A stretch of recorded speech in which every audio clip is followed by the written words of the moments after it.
Bad movies are bad, obviously.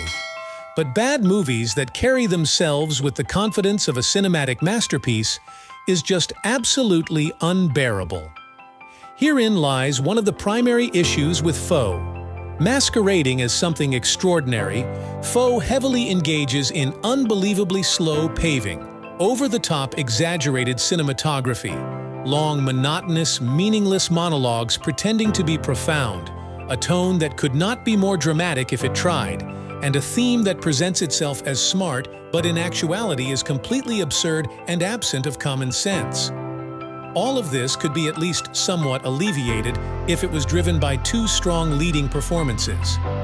And in the case of Paul Mescal and Saoirse Ronan, it'd be safe to assume that this would be a given. It is, however, not.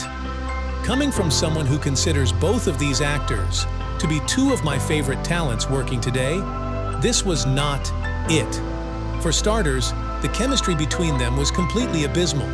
I'm not sure if they maybe hated each other behind the scenes or if one of them just smelled really bad, but whatever the case, these two couldn't deliver a convincing romantic synergy for the life of them.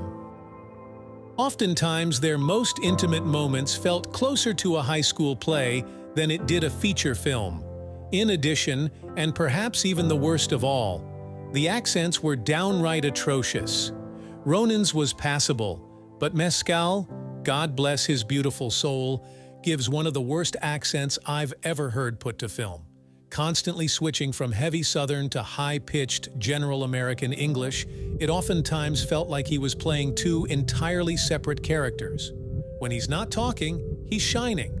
But everything else in between was a shock to behold.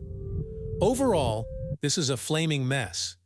It's pretentious, overly dramatic, heavy-handed, uninteresting, exhausting, and sometimes downright laughable. When Ronan and Mescal aren't talking to each other, I enjoy what they're delivering. But beyond that, I have nothing positive to say about this film.